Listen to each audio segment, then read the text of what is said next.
It has been a really inspiring week, and you and your team have been like fantastic and engaged the children, inspired the children, and they all wanted to thank you. So we have a little card for you. Oh, From all of us. stop! We will remember. Guys, I get very emotional very easily.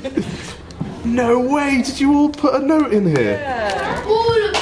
How are you doing? Okay, well, that's very lovely. Thank you very much. And you made such a lovely card. Look at this. Oh, thanks, guys. All right, big thank you to Tommy. Woo! Thank you for having me. We've had a fantastic week. Oh, I've had the best week. What I would love is to hear some of the poems that you guys were working on yesterday. We're going to start with the class that I actually don't know very well because you guys were watching the live stream, but I couldn't see you guys, so I don't know what you've been writing. I'm going to give some quick tips while your poems are handed out about performing. My drama teacher told me this once, and it is the best advice I ever heard about how to look confident, even if you don't feel confident inside. Now, when you're nervous to perform, this is what people always do.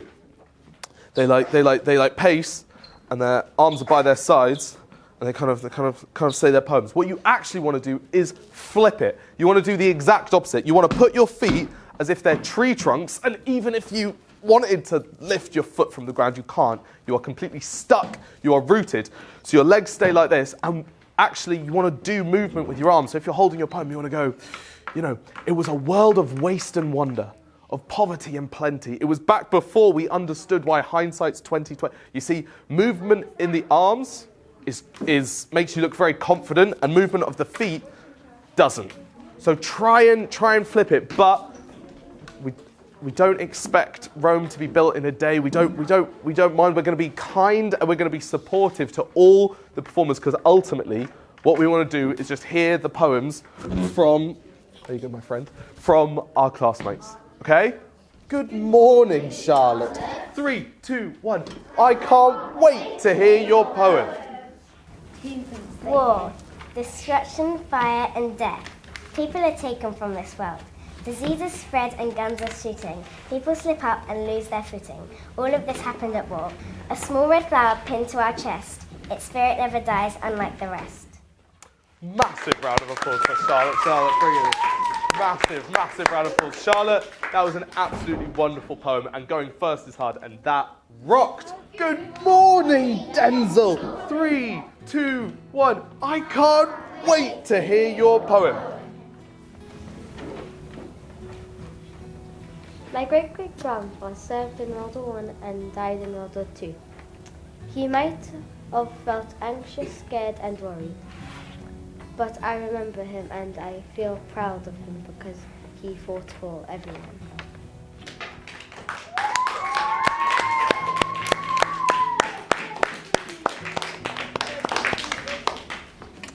Sometimes you don't need to say anything. Thank you, Denzel. Yes, sir, join me. Oh, you guys are... Okay. Victor has taken his seat. Okay, Victor, we're going to go 1, 2, planted, feet planted, 3, 2, 1. Good morning, Victor. 3, 2, 1. I can't wait to hear your poem. The soldiers did not expect us.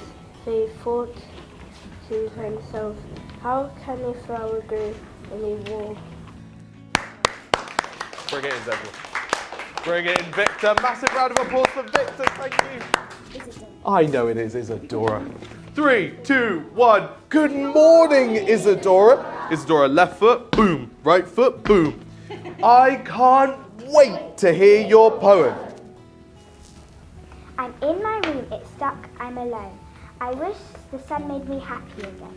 I wish I could see my friends again. I've nothing to do, nothing to say, I just wish I could see my brother again. Isadora, poet's high five for you, 100%. Isadora, massive round of applause. So great. Okay, who's next?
Poetry high five. Boom. Thank you, Tabby and Sarah Jane. So I think everyone has read. Could I quickly be joined outside by Connie, Talia, Ashkan, Rowan and Haji, and you're going to be sitting next to me on the live stream to read out your poems.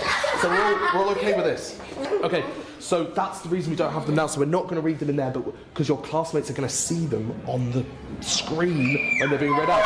Okay, so now we're going to go in there, I'm going to say thank you to everyone, I'm going to say bye to everyone, and then in about 20...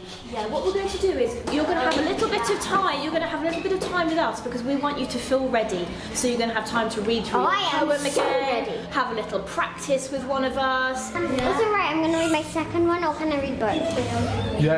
Would you tell me them in the library? Yeah. The best thing that's ever happened to me. Wow, that's easy. In front of 500 people.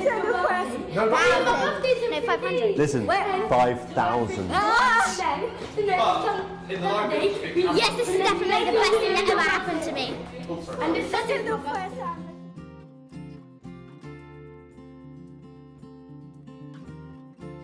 Hello, everybody. Thank you for joining us for our fourth and final day. Today is the day I am really excited about. Today is National Poetry Day. It is the day that people all over the country get to celebrate the thing that we all love so much, which is sharing our thoughts and ideas and communicating through words. I just wanted to give you a little bit of advice to all the people reading their poems, a little bit of advice on performance that my drama teacher, Miss Fox, taught me once, which is very helpful. Compose yourself to sit up tall and then take a big, deep breath in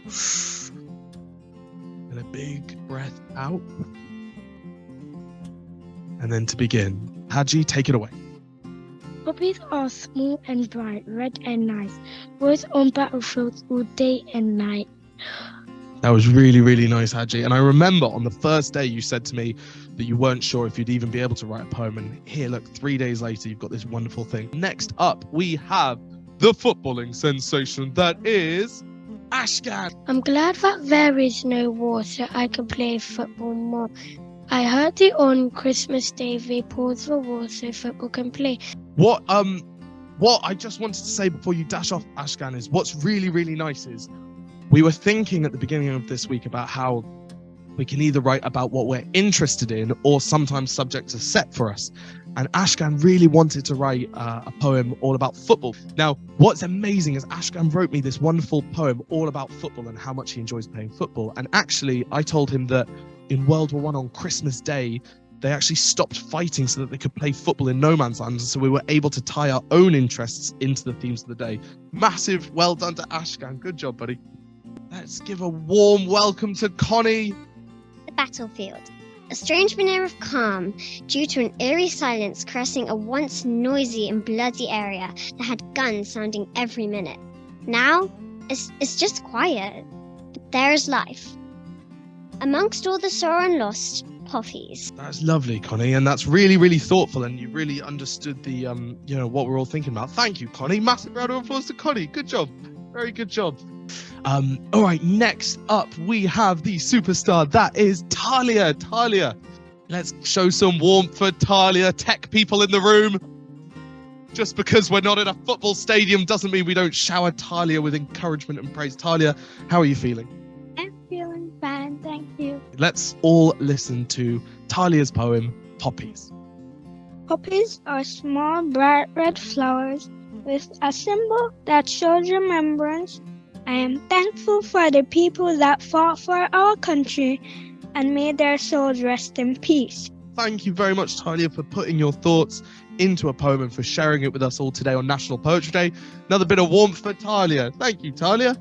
And our final student from Heathbrook Primary School that will be reading a poem for you live is the rock star that is Rowan. Come up here, Rowan. Bit of warmth for Rowan. Hello. Rowan is very smiley. How has your week been, Rowan? It's been amazing. I've loved it.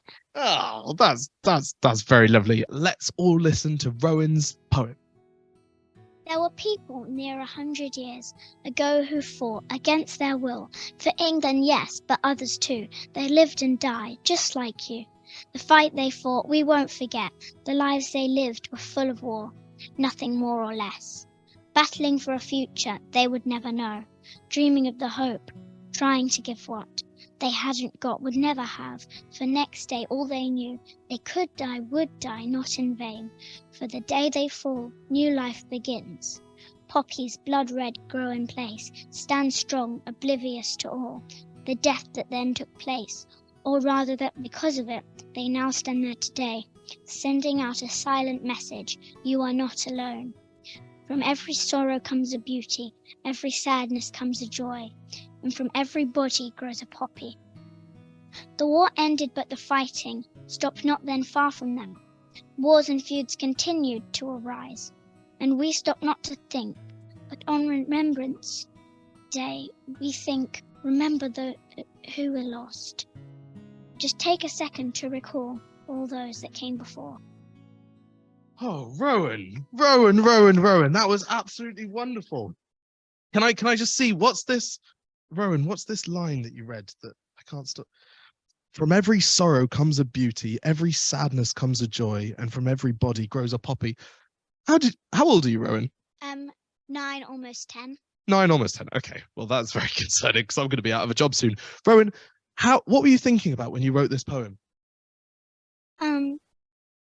I was thinking about how the people fighting must have felt and what it would have been like to just see this light, this hope emerging, something that despite everything is there, it's growing, it's flourishing in a place so often associated with destruction. No words, Rowan. You're a superstar. You're going to be a wonderful poet in the future. Round of applause for Rowan. Rowan, thank you very much. Thank you very much. Okay, so now we are going to hear some of the poetry from the people in other schools all around the country. Goodbye, bro. So, I just wanted to take this moment to thank you all for being such great kids to work with for the last 4 days. I really, really appreciate this. I don't know if you know this, but I have a little memory box of all the most precious things and the nicest things that I've ever been given. And this will go in my memory box tonight. So I will always remember you all in Heathbrook Primary School. But thank you, it's been amazing. And for the last time, if you could please stand and make a tiny bit of space in front of you. Hi, my name's Joe, and I work in a button factory. I've got a wife and 3 kids. And one day my boss came up to me. He said, Joe. I said, yeah. He said, busy? I said, no. He said, push this button with your right hand. Hi, my name's Joe, and I work in a button factory.